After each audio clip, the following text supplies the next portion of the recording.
Hey, Mike. Ah, in the car. Hi. Can you hear me? I can. Can you hear me okay? I can hear just great, except your face is at the very I can't hear bottom you. of. Hold on. Let's see what's going on with mine. Okay. Maybe there's a problem on my end. How about now? How's that working? I can hear you. Okay. Yeah, I still can't hear you. Let me try taking you off this speaker set, and maybe that's the. Hello. I can hear you. Nope. Oh, I can't right now. You're not saying anything. Okay, I can hear you now. I can hear you now as well. Excellent. All right. Beautiful. I wasn't quite clear. Is this a recorded conversation? Well, I'm recording it right now because what I'm realizing is every time I have cool conversations with people, always gems come up, and I can either just let it go or or I can record it so for posterity. I mean, I wasn't necessarily planning on posting it unless it was just genius, but I figured it would be fun. I didn't know where you're going to be, so basically my Zoom is set up to record automatically, and so I just let it go, and then after the fact, I can just say delete. Okay, great. Well, in that case, let me see if I can set you up here. I'm in my car, so. Yeah, I kind of noticed that. Okay, I'll just hold it from here, and Are hopefully you that's driving at the same time? No, I'm not driving. I just Oh, parked. okay. That makes me happier. Like for a minute, I was like, "Oh shit." Well, that's I was looking at a map when I got into my car accident a year ago. So. Oh, got it. Yeah. You can't be too careful. I've been in a number of them myself. Yeah. That was. I mean, I broke the 3 biggest bones in my body. This is part of it. Although you can barely see it. My nose was kind of like, but flipped up and squirting blood, and it was. Wow. Yeah, it was not pretty. Although being inside of it was not that bad because adrenaline, brain is really good at that. I mean, I remember I was like really, I mean, tip of the femur, hip socket, and tibia, and I was like, let's see if I can get myself out of here. The whole front of the van, I had a Volkswagen van. The whole front was kind of pushed in against my knees, which broke the 2 pieces in the back. The tip of the femur and the hip socket. And I was still trying to get myself out, so I couldn't feel the pain. It was pretty wild. And it was endorphins and adrenaline. Yeah. Woo.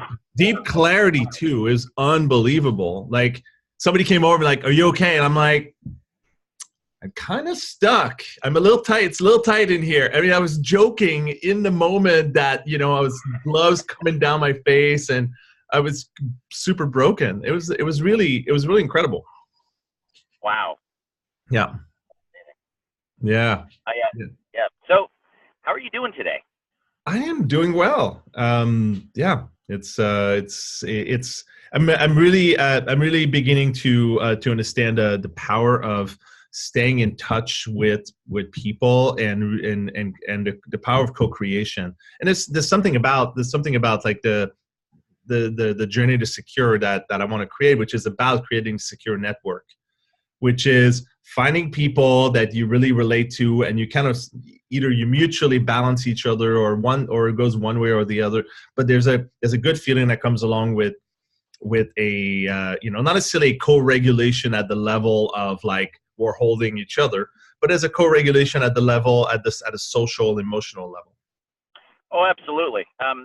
In case we end up using this recording, I'm recalling the first time I interacted with you on Facebook. I believe it was on one of Destin Garrick's posts, and I was just being swarmed, and you jumped in, and you were pretty much the only empathetic voice as I was trying to navigate conversation. So I can't tell you what an impact that had on me. I'm like, wow, this guy knows a little bit more than he's showing, and he's just controlled. He's not losing it. He's interacting with people in a kind and compassionate way, and not demonizing anyone, but just addressing it with rationality and a level groundedness. So I deeply appreciate that, and it had an impact. You can see I don't forget most of what happened then. Wow, I can't recall which post it was, but I've been doing this for a good 4 or 5 years of like engaging in difficult conversations. So I've had to learn. It's been a learning process. At the beginning, I was just like, "Urgh," and there was this sort of like back and forth, like really intense. And as I've sort of like developed the ability to have perspective in those moments, and also the ability to kind of take a moment away, which is actually fairly recent. Up until fairly recently, I had to, I didn't have much of a choice but to engage whenever things kind of got intense. You know, like Sure. the desire to like end, you know, like finish a conversation was stronger than me. And now more recently, when things get kind of intense, and I get I get either the intense feeling like I want to finish it, or I want to get the fuck away from it. Like I try to kind of like find my place in between the two of it, in between the two, where I can just say, okay, I'm just going to take a moment. And actually, just recently, I had this experience of this intense conversation, and I just want to say to tell the other person some sort of fuck off, and Sure. and I kind of read the last few messages she sent, but I skimmed them, and then I said. And then I said something about the Karpman drama triangle, which was accurate, and not. It was kind of like a, yeah. I can't even define it exactly, but it wasn't like a fuck off, and it wasn't like you're totally right. It was somewhere in between, which was actually pretty good because I took a moment away, and I came back 2 days later. Actually, it was the next day. Uh, felt like 3 days later, and I came back, and I read her messages, and they were actually pretty nice. Like she actually recognized a lot of things that I'd said, but in my moment of being triggered and activated, I couldn't quite see it, and it was wild to go back, and because I pride myself in being able to be reasoned, just the same way you said, right? And it's always easier when people are not attacking me directly. It's always easier, and that makes it easier for me to engage with two people who are at conflict with each other and kind of get a sense of what's at play and kind of supporting them and hearing each other. Actually, Derek Hart does that fabulously. I mean, it's just amazing to see him in action. When if you've ever watched any of his videos, it's like, wow, how do you do that? And it's practice, and it's that having the right distance, personally from the action, so you can just kind of see the play by play and help people better understand each other, so that things become more graceful. For sure. It's a concept that I just recently got in touch with. I've heard it before, but I went into more depth. I'm always doing continuing education. It's a bit of an obsession. Um, this concept of mentalization and the neurobiology behind it. Mm. Fascinating stuff, and it plays into conflict in a really fascinating way. Particularly, Mentalization, you said? yeah, mentalization. It's this concept of being able to coexist in the polarities, like secure Mm. behavior. Mm-hmm. So I believe the categories are cognitive, emotional, thinking, feeling, internal, external, self, other, and let's see if I know there's another category. Oh yeah, implicit and explicit. Wow. So these are multiple dimensions of like holding polarities.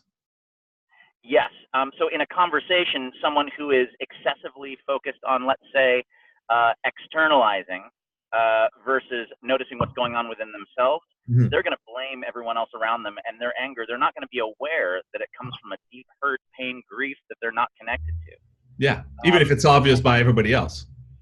Yeah, totally. And that's all they can hear, and the primal brain is in charge. There's no question about it. Even though they have probably very well thought out arguments that they've built over time, they're recalling those arguments. They're not thinking them in the present moment.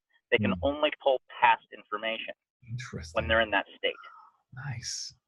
Wow. So I'm sorry I cut you off. Keep going. Keep going. Sorry. it's okay. I'll briefly wrap it up by saying that the basic distinction between being balanced and imbalanced is basically I believe it's mostly in the cortex, a little bit of the limbic brain, the centralized networks.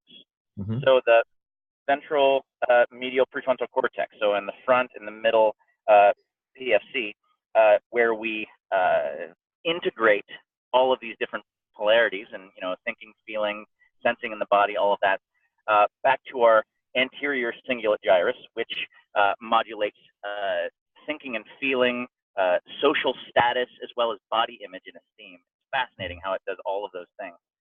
And then you go back toward the posterior cingulate gyrus, which is this fascinating part of us that gets either amped up or shuts down in trauma or in chronic stress or survival, where, as Dan Siegel says, it is the OWN network, OWN, because we observe, witness, and narrate.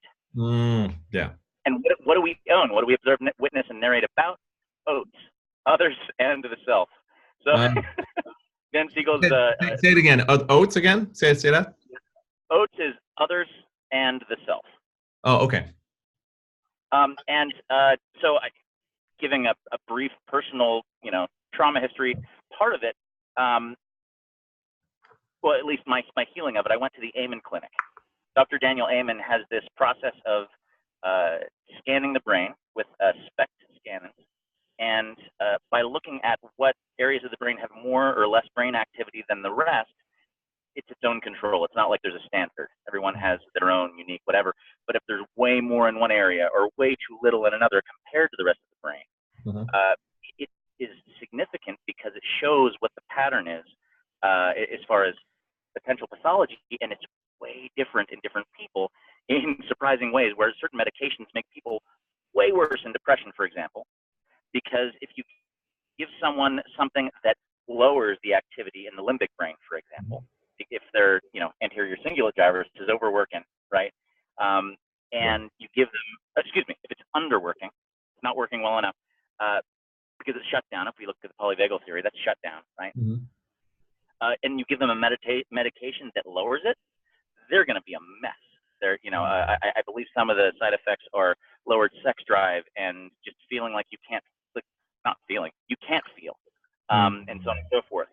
Someone with depression who has an overactive anterior cingulate gyrus, and let's say they did need something to reduce it, right? If you gave them the medication that can also be used for depression, that will elevate it, it'll have them go haywire, and they will be stuck and not be able to switch their attention. They'll, for example, blame, like we were talking about, and they won't be able to stop doing that, and they don't know that they're doing it. So anyway, my point being, when I got my brain scan, my posterior cingulate gyrus was just lit up like a Christmas tree. Wow. And essentially that means that you can hear how much I overthink by how I speak. I know the feeling. That's the central network that's overactive to try and keep me safe, because feeling in the present moment, my lateralized networks on the outside of the cortex and a bit of the limbic brain, I'm not safe when that happens, or at least that's what I learned when I was very young. And so that pattern unconsciously, implicitly shows up and sort of hijacks my experience. And whenever somebody has a strong criticism of me online, or or I sense they're angry in some way, I personally tend to either freak out or shut down if it's too intense. Yeah. And it's related to trauma. It's not about what they said. It's about, I mean, it might have been partially what they said, but or touch something that maybe they were right about, or yeah. And so that part back there is so overactive because for whatever reason my anterior cingulate gyrus is way underactive. It's not working well enough. Overthinking about myself and others, others in the self, right? Was basically my defense mechanism. And because I couldn't get this online, as I learned from that process, what I'd ended up doing is just going into depression or sleeping too much. And this experience of thinking I had ADHD, which is what I was diagnosed as elsewhere and also at the Amen Clinic, but they were able to fine tune it. And then with polyvagal theory and trauma, I realized ADHD is just either is the same thing or easily misdiagnosed for PTSD because they're the same symptoms, more or less. Interesting. They're not the exact same. I'm sure you can distinguish, but anyway. So how did you fine tune this, or how did you? So I have two questions. That's one question. Is like, how did you recover, develop, redevelop, I don't know, heal, integrate. I'm not totally sure how to qualify it. That's the first question. And the second question is, and that's more of it's a more personal question because we don't know each other very well. Like, how would I know that you're in that state, but you're no longer in control of it? Like, that's just for people watching to be like, oh, okay, well, it's good to have this kind of conversation with friends or people that we think we know, but we don't necessarily we haven't necessarily seen them when they're no longer in charge or they're being hijacked by part of their brain, and know what to do in that moment. Instead of blaming them and saying what's wrong with you, but like really knowing how to, as much as possible, to recognize these signs of, okay, this person's being hijacked. This is the best thing I can do. So the two questions. Yeah, this is why I love your work. One of the many reasons you're so good at structuring. I love where this takes us. So, and by the way, I'm an open book. You can ask me anything about my personal healing process. That's perfect. So the answer to the first question is in a very messy way. Learning the hard way in every possible way, and eventually I stumbled upon answers that weren't so painful and messy. So I use the metaphor of either a really dark room or being blindfolded and running into a room with furniture that's just strewn all over the place. Yep. Chances are, if you sprint into that room, in survival, you're running away from something. Yeah, you're going to end up with a few bruises. Oh, it's not going to be pretty. Yeah. Every time I was able to slow down, and that's the last thing I wanted to do in survival is slow down. But every time I was, let's say, forced to, I had a number of tragedies, some of which I'm not at liberty to share, but they affected people close to me that had me at some really low points. And as a result, I was immobilized because I was so shut down. But in that process, as I started to move again, as I started to pull myself out of that, I found myself discovering things about the present moment that weren't available when I was so hyper active. And so, this whole obsession with continuing education is partly because every time I learn something new, it gives me a tool I can apply that allows me to slow down effectively. If I slow down in a way where it doesn't soothe, then I go into immobilization shutdown and it makes it worse. Right. So the more I know by itself is not helpful, but the more I know that I can apply successfully and soothe, release pain, maybe even create a better habit, best case scenario. Over time, I've fine-tuned this process. I mean, I was up to like 3 or 4 hours in the morning as a morning routine at one point. It was nuts because I was just trying everything I could to calm all of these symptoms that if you read or anyone reads The Body Keeps the Score by Bessel van der Kolk. I heard about it. Yeah, it's considered, he's considered the top traumatologist in the world, and his book brings all of his work to the surface in layman's terms, and he talks about all of these different symptoms and of trauma and neglect. Neglect is way more of a problem because, first of all, they don't really understand how to successfully address it on a large scale, and it's responsible for most of the symptoms. If we're to look at neglect and abuse, like trauma, that's active, like the event that happened, or not necessarily who's to blame. Hopefully that that's addressed so they don't do it again. But what exactly happened to them? But if there's no experience, no connection, like the absence of experience that's needed, that's a lot harder. It's like walking into a room and say what's missing. Yeah. I mean, there's no framework, no reference.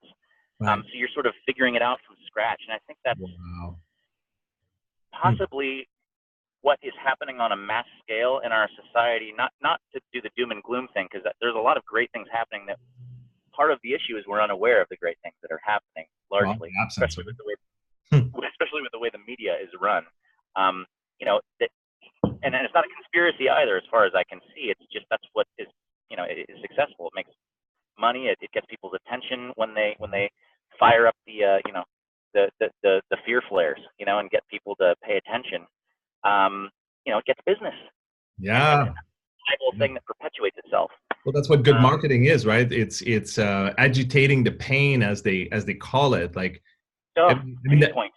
The pain points, right? So I mean, in the news, it's what's wrong in the world, so I can kind of protect myself at a very primal level, or what's wrong with me, what's missing from me that I need to do something about it. Yes, and so bringing it back in, I tend to go on very deep segue tangents, on and on. The second question was, how do you recognize it?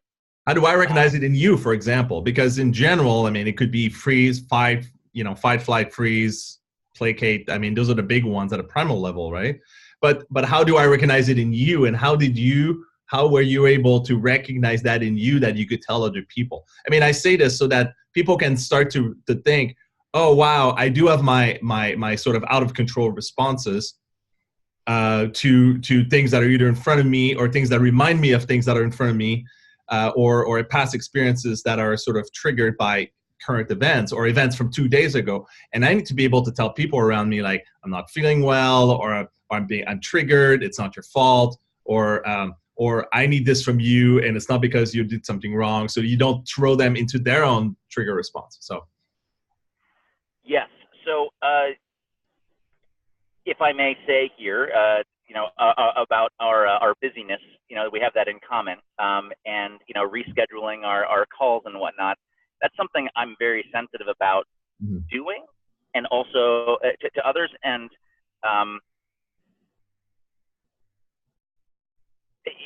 doing things in a way that maintains rapport is really important to me.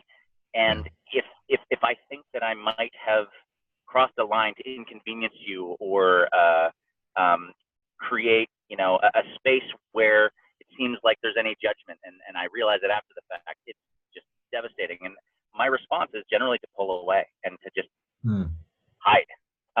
And with my personality, it wouldn't be very apparent. But what it would look like in me is essentially I stop being as coherent.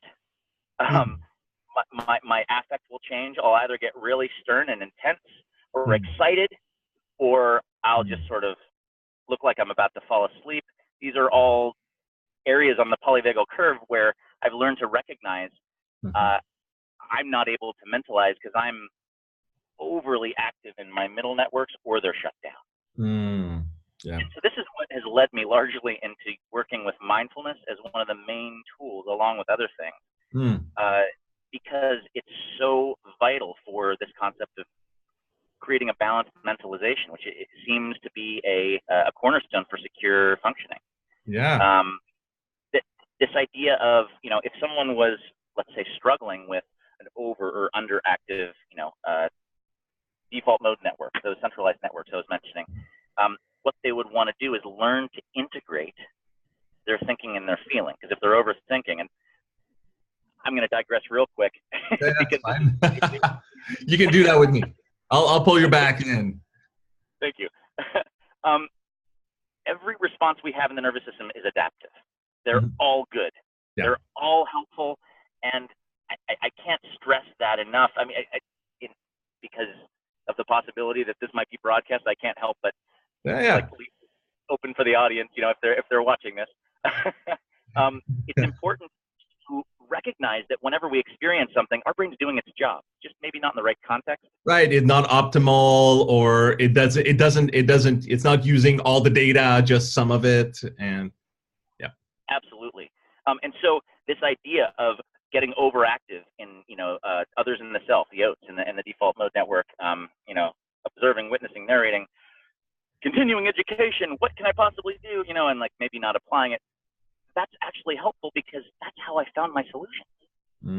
If I wasn't overactive in that part of my brain, I wouldn't have healed. I would have stayed in that frozen state. Yeah. It was my body and my nervous system saying, get up, find a way out. And it was messy. And that's where I was, in a dark room and hitting my shins. But at least eventually I figured out, I've hit my shin for the 10th time on this thing. I think I know where that couch is. Yeah.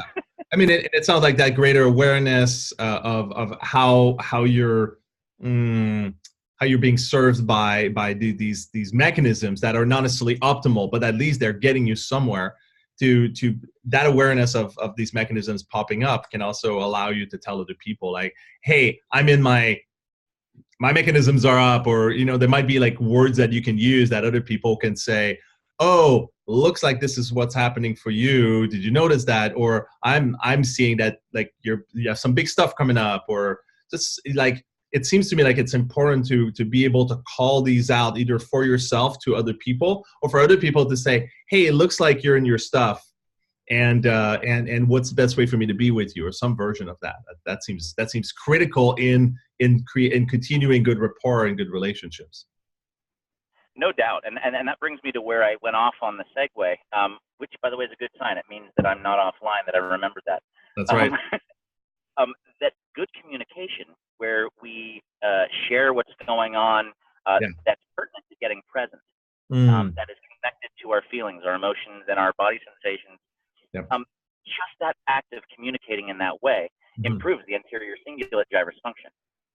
So it's kind of a feedback loop, or? Yeah. So if somebody's overactive and they're going, they need an anchor. They need someone to ask questions. And I'm saying this from personal experience. This applies to me, but also to everyone. When I'm going on and on and on, yeah, you don't recall what the point of the conversation was, and I'm no longer even close to it. Yeah, so that sounds like that's part of the reason for me to be here and ask you questions in these videos, in this potentially long series of videos we're about to do. Yes. Yeah, I mean, and so to be in a space where we're supporting one another, and so the best way to support me when I'm going off on concepts.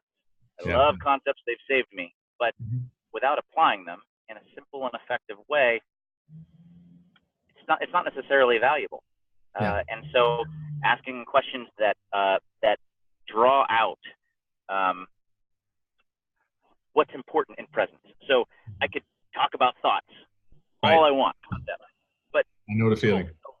What are you feeling around that? What's your motivation? You know, what's your what's driving this? What's the central point? We could hold conversations where we're doing that too. I mean, it could be like, oh, you asked me that question, like, why you asked me that question? And actually, it could be, I mean, it could be just one way. We could have these. We could be continuing these videos where I'm just interviewing you, but I could just as much imagine us going back and forth. Like, oh, you asked me this question. Like, I want to know where did that come from? And then I have to stop and then ask myself, like, where did that come from? Where was my thought process, and what are the feelings that maybe are fueling that? Absolutely. By the way, an integrated posterior cingulate gyrus does just what you're doing right now. Sees the whole picture and goes, okay, we've been touching a lot of thinking and cognitive stuff. How does that apply? What's important to me? What's important to you? And anchoring that in a balanced way, you have a very healthy PCG. It reminds me of this counseling training I did a long time ago, and one of the things that we practiced was called meta conversations, which is sort of like, you know, we're having a conversation and then we decide, oh, let's just take a step back, witnessing our own conversation and recognizing what's at play. And it's a cool exercise. Like we could stop, or maybe we are right now. Like we could talk about, like, okay, how's this conversation going? Like, and then I can ask you, how's the conversation going for you right now? Like, let's just take a second, time out. How's the conversation going? Is there any way I can take better care of you? Or is there any way I can listen to you better? Or is there any way I can ask you better questions? Love it. Yeah. And often the simplicity of, hey, can we take a moment? Like when I realize I'm out, or you realize that I'm out, or vice versa for either of those things. Yeah, I don't feel connected to you, or. Yeah. If it feels disconnected in any way, just as something basic like, hey, let's take 2 or 3 deep breaths for a moment and ground. Yeah. Feeling our feet on the ground and noticing any other sensations that might be arising, it'll probably tell us what we're not noticing. You know, this reminds me of of times where I was so excited, right? And quite possibly from what you were speaking, I was just some part of my brain was overactive, because I didn't catch everything you said, but I have a sense that there's a part of me that was either shut down or overactive. And somebody would say, hey, can we stop? And then I remember like being pissed off by being stopped. Yeah. And it was really fascinating to just be upset. Like, why can't we just keep going? And that gave, and over time, that gave me a sense that, oh, I'm no longer in control. That this part of me that's just moving 100 miles an hour. Like I don't Yeah. have that range anymore. And of course, until that was called, I was not aware that I didn't have that range anymore. Yeah, I mean, and even honoring that part. I don't know how familiar you are with IFS, internal family systems. I sent you the Oh, comparison to the drama yes, triangle. yes, yes. How it fits in there. Mhm. It's a bit more complex than that, but it fits so nicely. I like using the Yeah. Cartman drama triangle to understand IFS. Mm-hmm. And my point being that in IFS there is a central sort of core self that is compassionate, present, aware, at all times. Mm-hmm. And it's always there if we connect to it. Mm-hmm. But the parts of us that aren't are younger versions of ourselves that totally Yes. think they're in charge. Yeah, absolutely. Whenever people are in deep reaction, and I'm kind of like, I feel like I'm talking to a child, and then I'll just stop and I'll say, especially if we have a good rapport, because you don't want to do this in a big fight. I'll say, how old do you feel right now? And often it's like 5, 6, 3, 7, sometimes 9, when it's a little bit more like, mom. And then sometimes it's older. It's like it's just kind of rebel and just like doesn't want to budge, but a little bit, but with bigger, more I don't know, more hidden feelings usually. Like little kids don't have a hard they don't have a hard time expressing big feelings sometimes anyway, and teenagers tend to be a little bit more conflicted. Like the emotions are more complex. Yeah, for sure. It's I'll bring my own personal experience into our conversation now. Yeah, Uh, please. That's easier to connect with. it's challenging for me to do sometimes, especially when it has to do with anything regarding my profession. Mm. What ends up coming up is this late adolescent part of me that's, older teenage, younger 20s, trying to prove himself, trying to show he knows what he's talking about. And that's what I end up talking. Mm-hmm. And I know it's rooted to something way earlier than that, but that's the surface layer. And what I find is the most grounding is to take a moment and go, so what's my intention here? Right. Huh. What is it that I'm actually here for? Huh. I am lit up by a lot of mutually shared values that I sense in you. Hmm. And that's why I'm excited about this conversation, about working together moving forward. Because the way that we interact with people in the world, I'll see your posts and I'll go, that's awesome. I see what's going on as far as the meta intention behind that and what you're drawing out of people. And it just gets me so excited. I'm like, I think he understands a level that most people I interact with don't. And that's really grounding and calming to me. Mm. Like you're not alone. The possibility of being understood at a deeper level that in this particular case comes with a tremendous amount of pain and healing from that. Mm. And on the other side, there's this often loneliness when people either haven't integrated this part, Mm-hmm. or if they've been hurt like that, but they haven't integrated it, or they just haven't been through the adversity to really get the impact of that pain. Yeah. That's what it's like I get, in some ways, by the ways that I post, you get to see your pain witnessed. Yes. Or your suffering. Yes. And I also see sometimes, how should I frame this? There are many ways to do it. Bias that I see coming through in your posts, the human part of you that expresses in a way that I do or wishes I could. But it's like, that's how I would have said it if I thought of it that way. And oh man, I'm scared of doing that because of the response I know is coming. But damn, do I respect it? Because there's also a sense that because you do it so often, you've built the resources to manage what's coming back. Yeah. I'm still working on that. One-on-one, I'm great. when it comes to a whole community of people, that's where I can collapse pretty easily.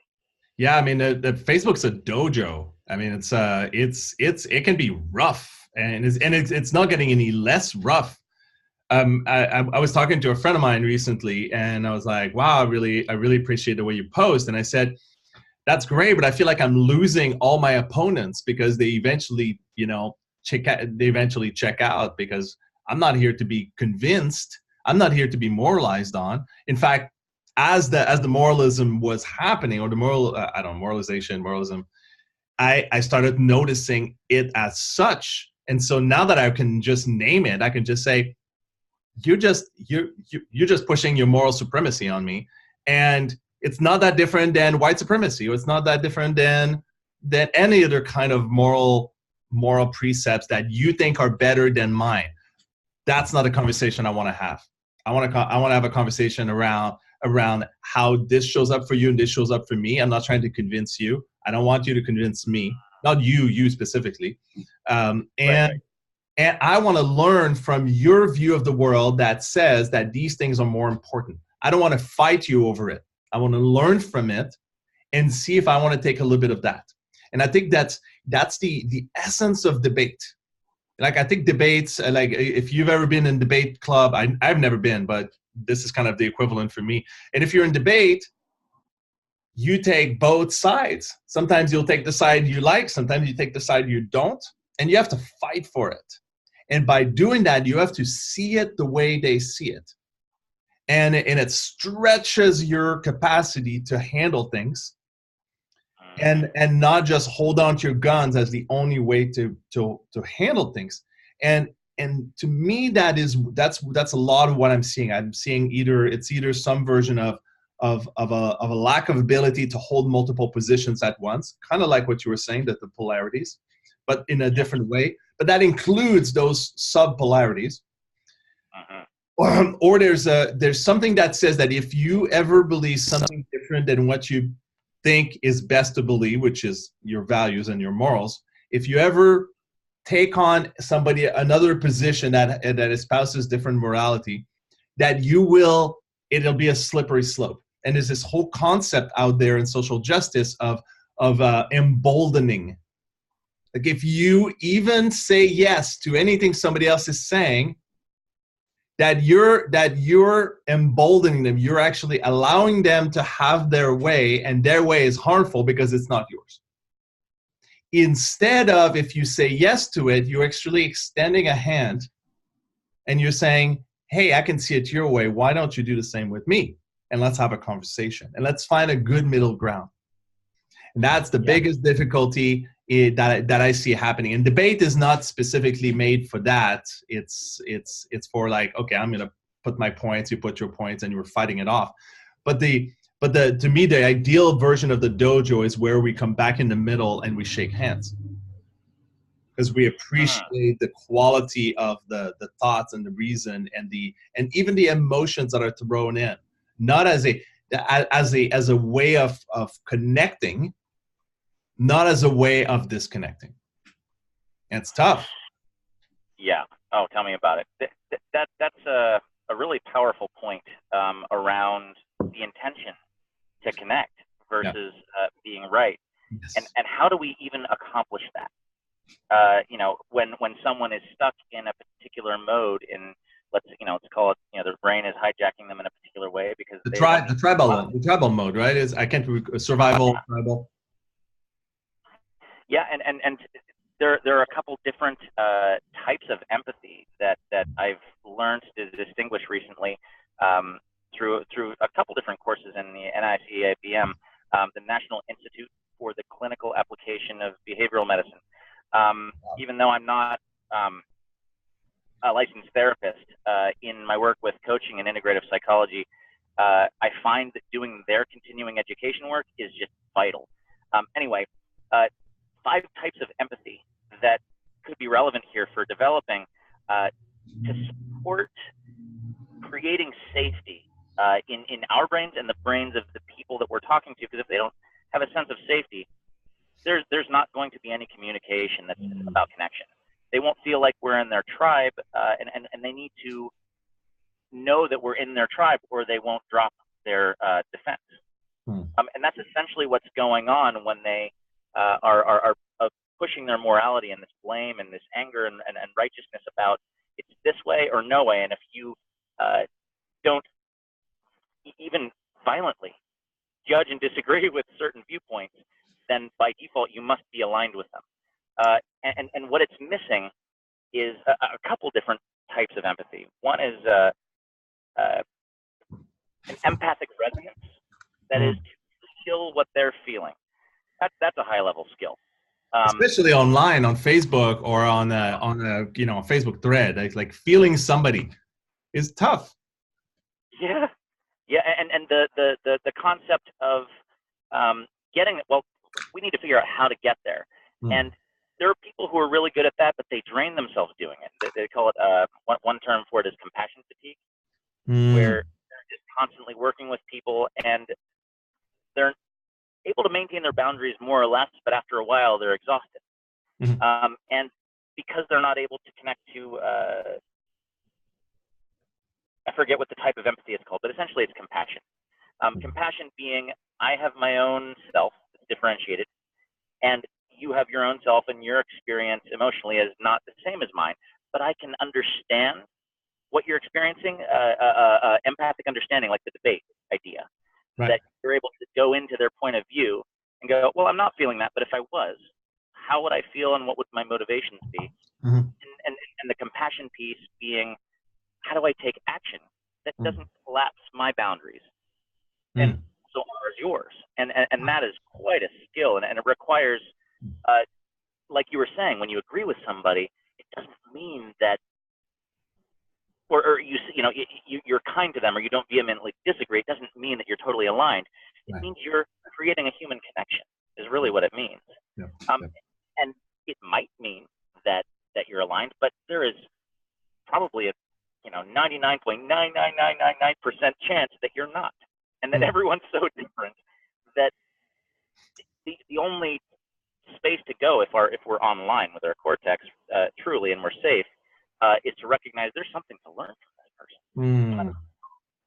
And my favorite examples of that are some of the people that I work with mental illness,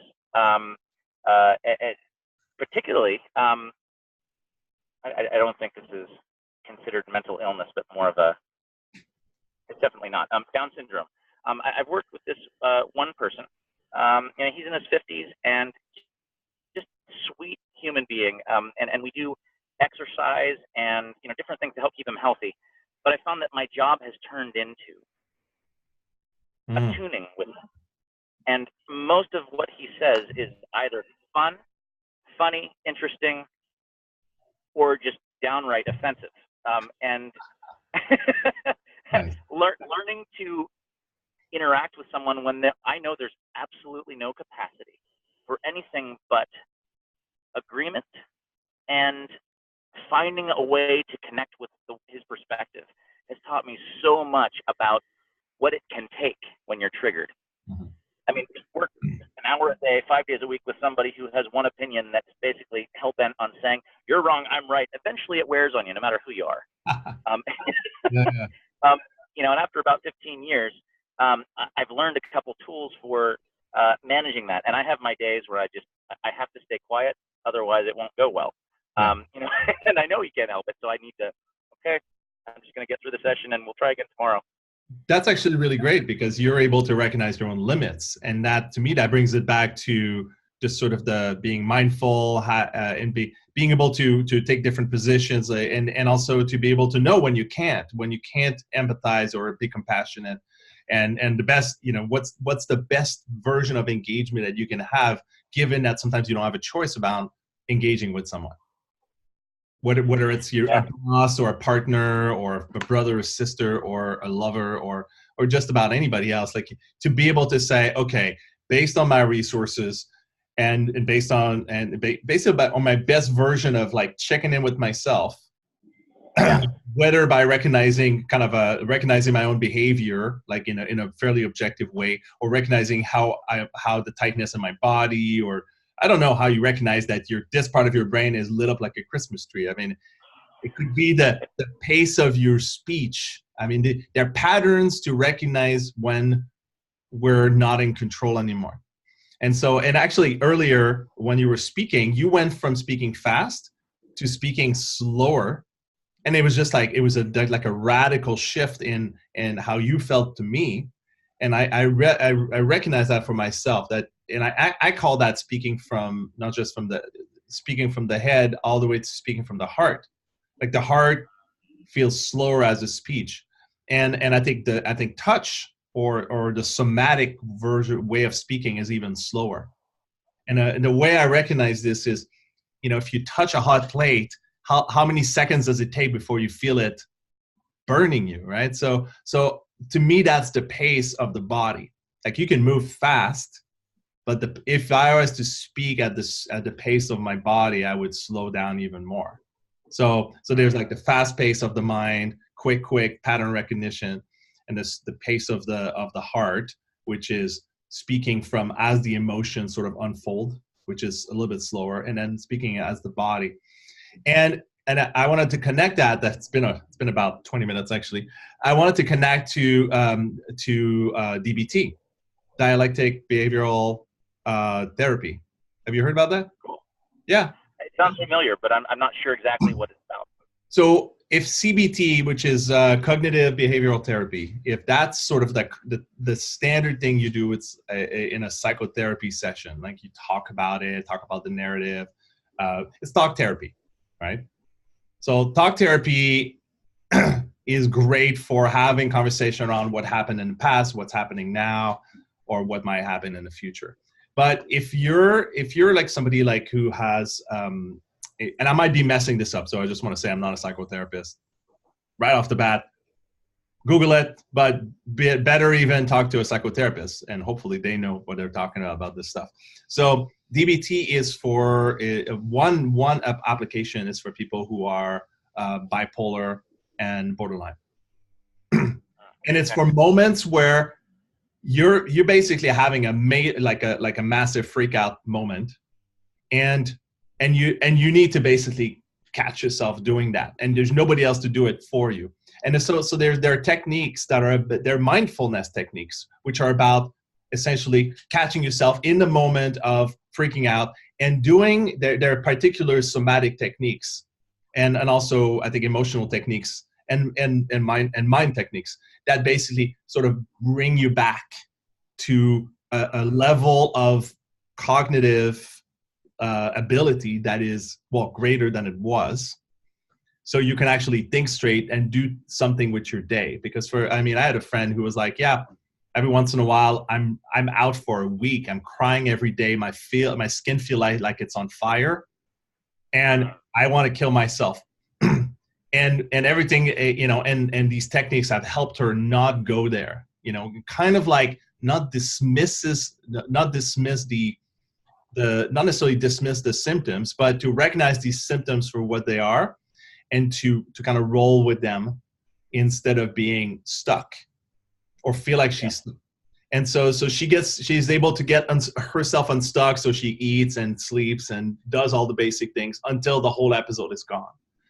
And so I just wanted to connect with that, because I think when you're in a secure place, you can just do this in real time. And I think DBT, the techniques of DBT kind of help bring you back to some level of that. And yeah, I think it's important to be able to recognize when things are happening, so that we can do this as effectively as possible, so our relationships don't suffer, so we don't suffer. And then we have to sort of heal or heal from the damage that we did the last time that we had a freak out. Yes. Whew, yeah. The positive feedback loop, the insidious nature of stress, where as soon as we're experiencing stress, we end up doing things that stress other people out, which in turn stresses us out. We stress ourselves out, and that creates more stress, and it just continues. Yeah. Because of my experience with early abuse and minor neglect in various time periods, growing up, I had no idea that these symptoms I've experienced in problems with digestion and elimination and anxiety and hyperactivity and spacing out constantly. I had no idea that those were connected. I don't think the professional world was even up to speed on that either.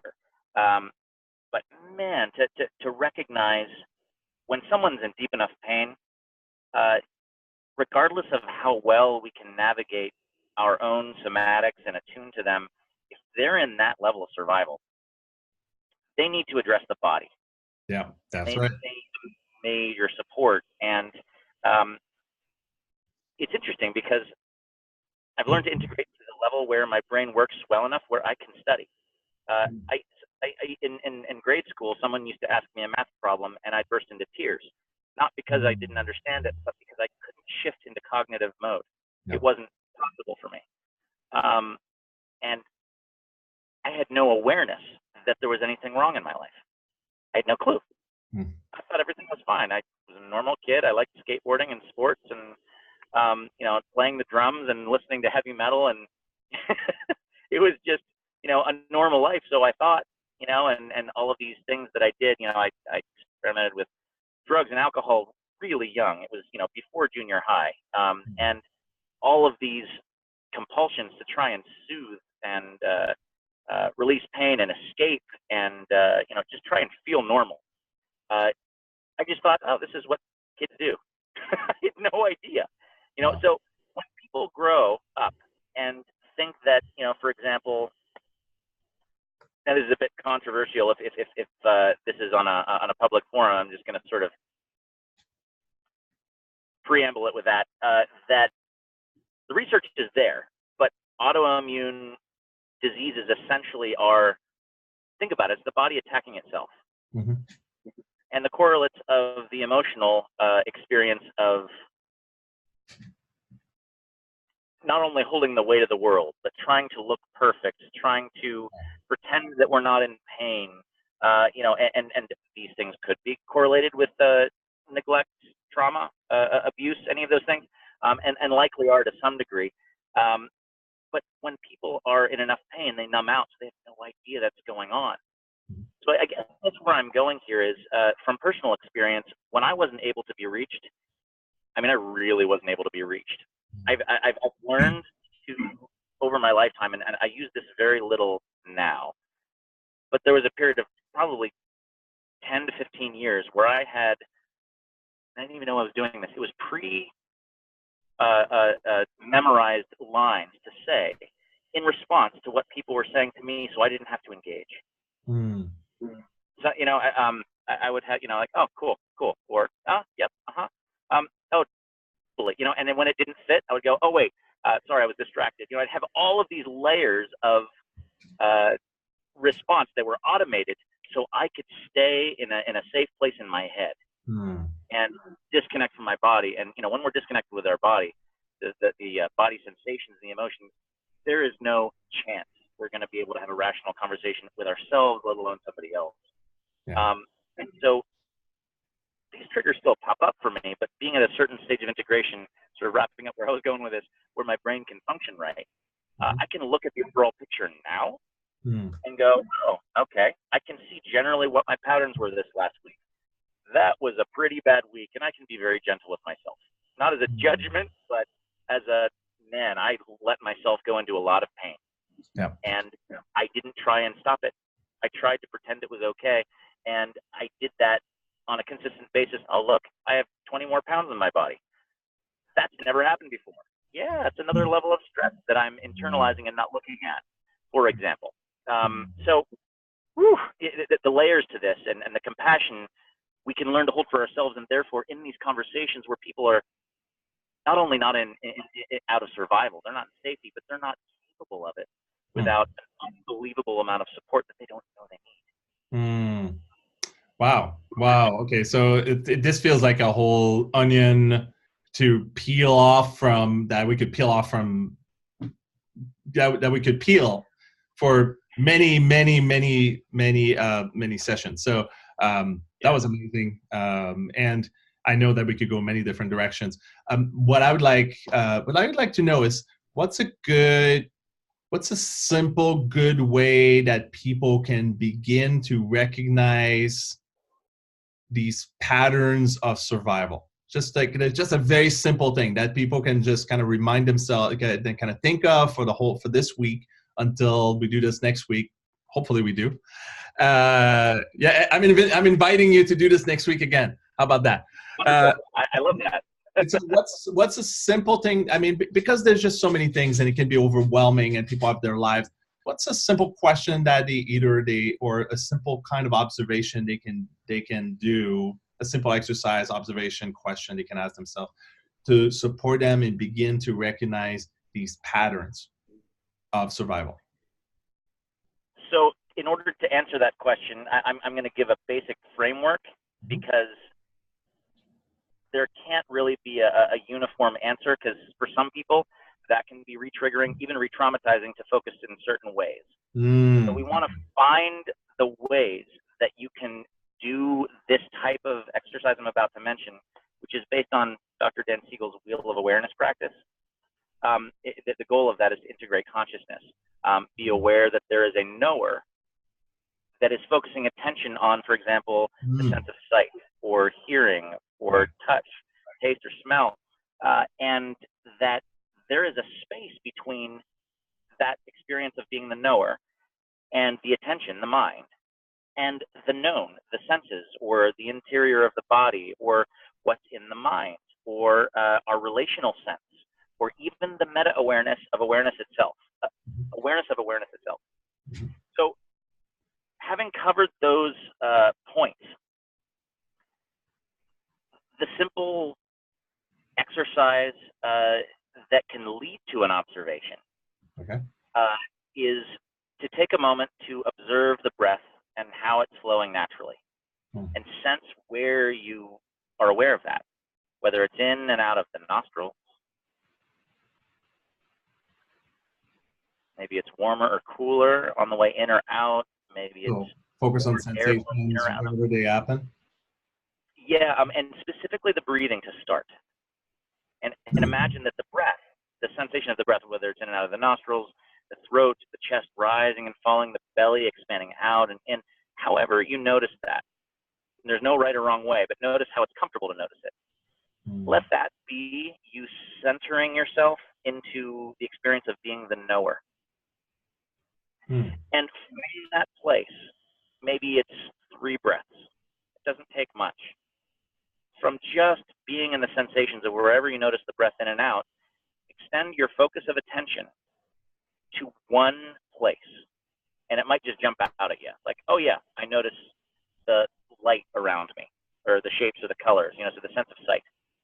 Or it might be the sense of hearing. I hear traffic around me, and I hear my voice, and when I slow down, my breath in between, and so on and so forth. Smells, tastes, what I'm feeling in terms of the temperature of the air on my skin, even my hair on my head, the clothing, how do my feet feel on the ground. So the 5 senses are the external. And for people who have severe abuse, neglect, or some sort of trauma, focusing outside of the body tends to be safer. And notice what I'm implying might be connected there in terms of externalizing blame. It's actually safer not to look inside. Wow. Yeah. So it's if they do, because there's too much inside, or that's so sensitive that even touching it is. Yes. Yeah. And so, like, literally on the surface of the skin, that could be, I'm very sensitive to having my belly touched. I have a surgery scar there. And so that actually taps me into the scar tissue inside, and I had an appendectomy, and I was opened up because it ruptured, and so that brings up a lot of stuff. My digestion's affected. You don't need to know all these details. And what I'm getting at is the couple breaths connect to how you breathe. Spoke of attention on either external. Maybe briefly you notice something inside the skin, muscles, bones, internal organs. Maybe you don't, but you want to notice where it's comfortable to go, and see if, even if you go internally for a moment, maybe just to, like, let's say inside the surface of the skin of the fingers. So it's safe, it's right there, you can see it, versus internally, closer to the core of the body might be more difficult. And I would say because we're just about always in our mind, focusing our attention on something around the mind is probably not going to be as grounding. Right. Yeah. And the relational sense is probably a more advanced skill. So I would say the five senses externally or internally somewhere, and just notice what's comfortable. So the exercise is connect to your breath where you feel it naturally. Mm-hmm. And noticing as you sense the breath, wherever you focus your attention, that there's a space between the knower, which is what you access when you sense your breath, and the known. So that would be the most basic exercise. It's based on Dan Siegel's Wheel of Awareness, which you could find on YouTube, by the way. Mindset Wheel of Awareness is what it's called. And that will take you through the whole thing. But just remember, just because he's saying to follow all of these different areas of focus of attention, you might space out, and that probably is your body saying, yeah, I don't want to go there. That's okay. Okay, so just make whatever it is that happens appropriate, okay, par for the course, and there's no way to do it wrong. Correct. Yeah. And if you're already thinking a bunch, think of this exercise as taking a break from thinking for a moment. Beautiful. And the way I'm going to reference Dan Siegel again, the way he talks about mindfulness in this process is it's not going to happen perfectly. As a matter of fact, it's going to be really, really challenging to focus on sensation, especially emotion, if we're not used to it. And our thoughts are going to take us off. And it's important not to judge that. Whenever we're focusing on our senses, it's like flexing the, flexing the mindfulness muscle, right? And when we have a thought, it's like, oh, I'm just relaxing that muscle. And in exercise, we need to do both. Right. Yeah. So it's important to have that gentleness there. Otherwise, it becomes another perfectionist game rather than an exercise and actually being in a safe resource place. Well, you see that a lot in yoga, right? It's like the pose has to be perfect. Yes.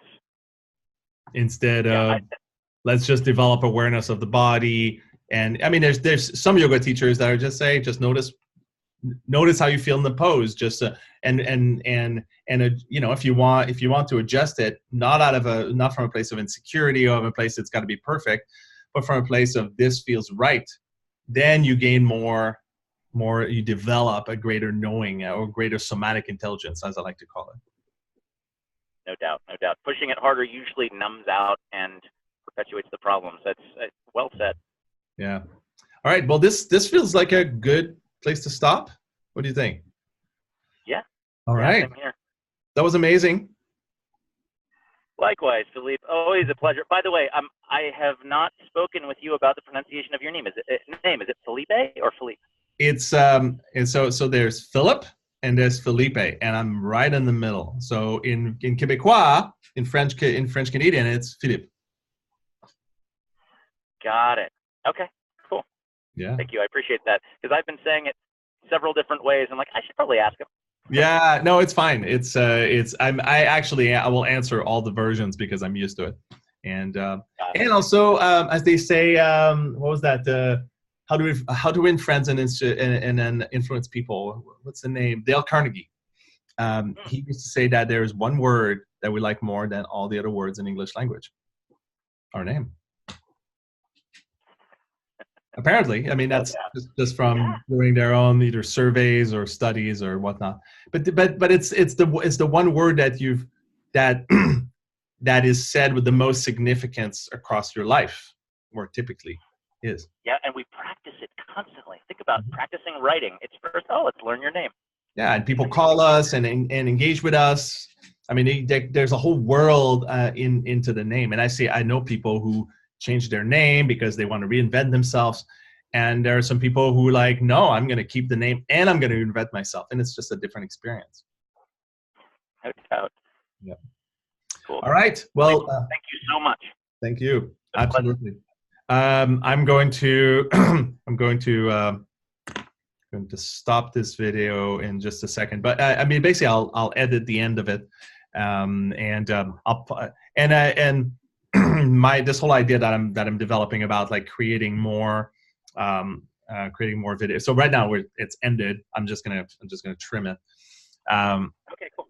And that was amazing. That was great. I didn't really have much of a sense. I just knew that if we started talking, that we would go on an exploration, and then things would magically appear, so to speak. And to me, it's a dance. It's a conversational dance. Some of it is intellectual, and there's other bits to it than that we can't even fathom, but that are still present. May I offer something that I wasn't sure how to word it while we were being recorded, so I didn't know how it might play out. I get a little bit insecure about that. So now that we're not being recorded, um, especially in public, like I said, public persona is difficult for me. Mm-hmm. I get the sense that we both use our cognitive abilities to move forward in life in many ways, to communicate well, to structure, to strategize, to move forward, to grow. And I'm wondering if we might try an exercise together to support one another, if this feels good to you, to practice embodying and slowing down and connecting with our cognitive concepts in a way where we just check in and notice the body sensations that go with it. Maybe the breath changes, anything like that. You want to do this next time we do on our next video?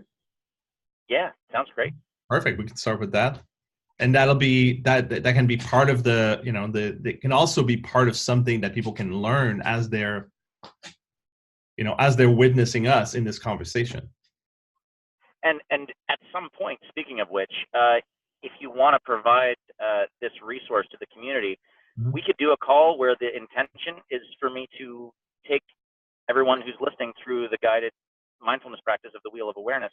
I've taken his whole interpersonal neurobiology course, so I can not only take people through that, but I can do specific versions that might be helpful for something we're working on.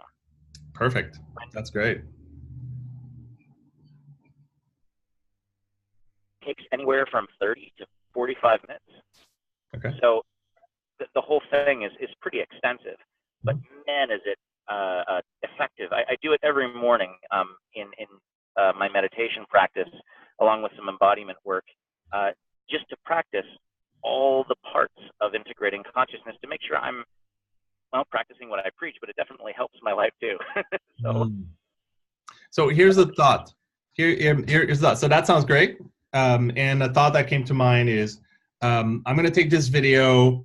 I'm going to ask my assistant to extract a lot of the bits that are interesting. So it's going to take about an hour because she's going to be listening to it, and extract the bits and the time at which each of the bits are occurring.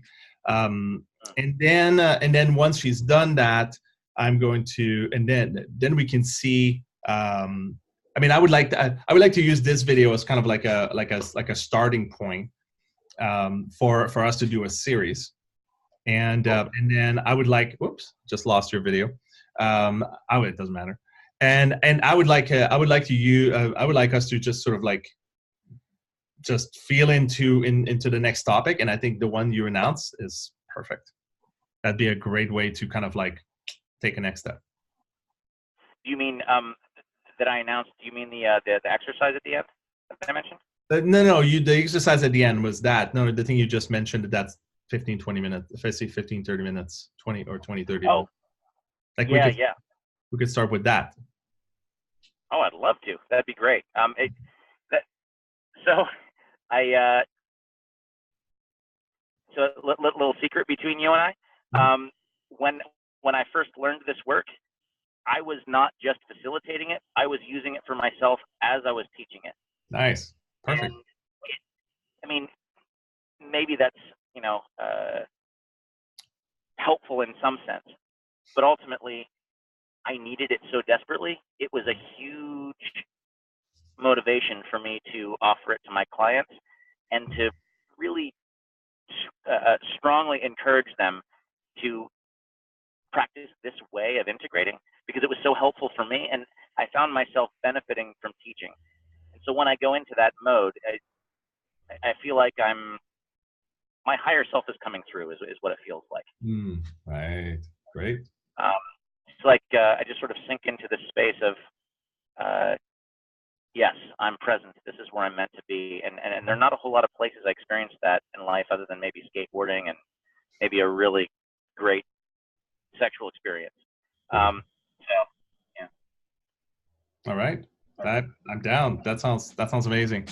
Um, so how do you feel about my assistant extracting all the good bits and just using this as potentially something we're going to post? I mean, I'm not doing it right now, but I think it's kind of a good piece to what we just did. It's kind of a good piece to sort of to play around with. And then I'm Yeah. going to, yeah. I'm going to make sure that I'm in a place that's a little bit more presentable and Yeah. so that the light's better and so that I'm actually seated somewhere other than my car.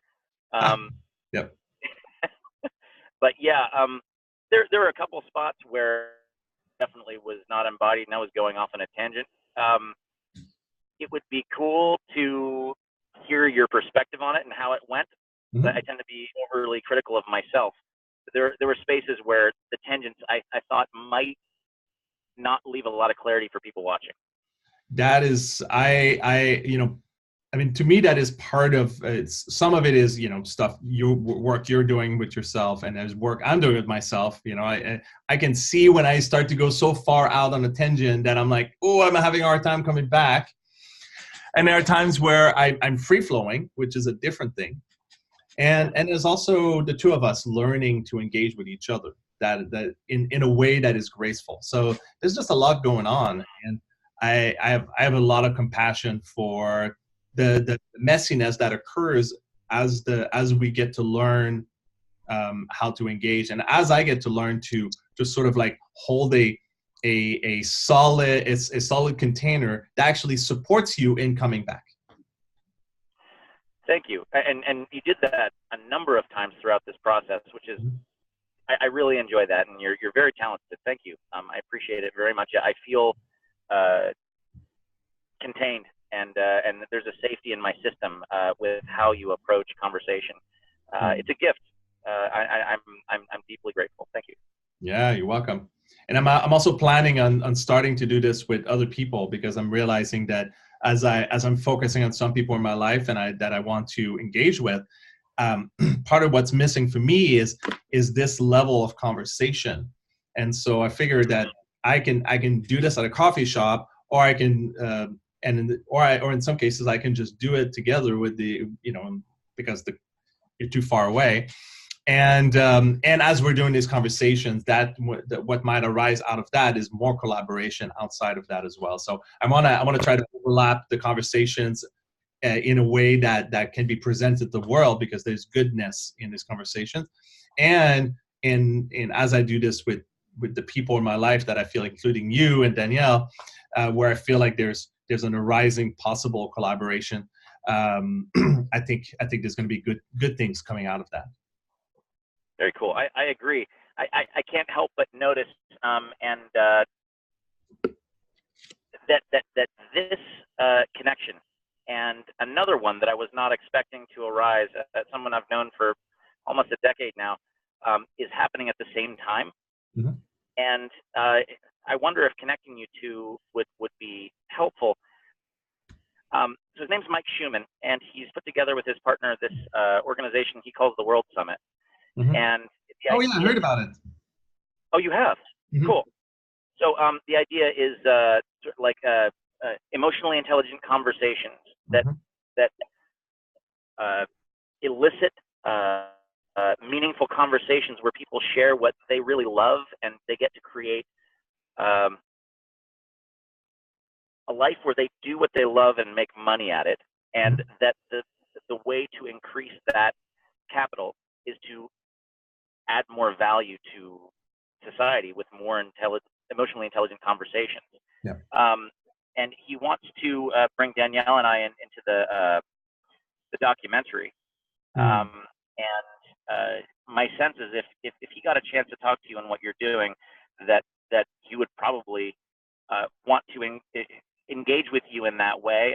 He's presenting this in Iceland sometime in the next couple months. Beautiful. And I don't know exactly what's involved because I'm just starting the process, but His name's Mike Schumann. He's on my list. I guess I could group you in a group message and just say, hey, you guys would love to talk, considering what you both bring to the table. I think it would be awesome. Beautiful. I would love that. Cool. We'll do that.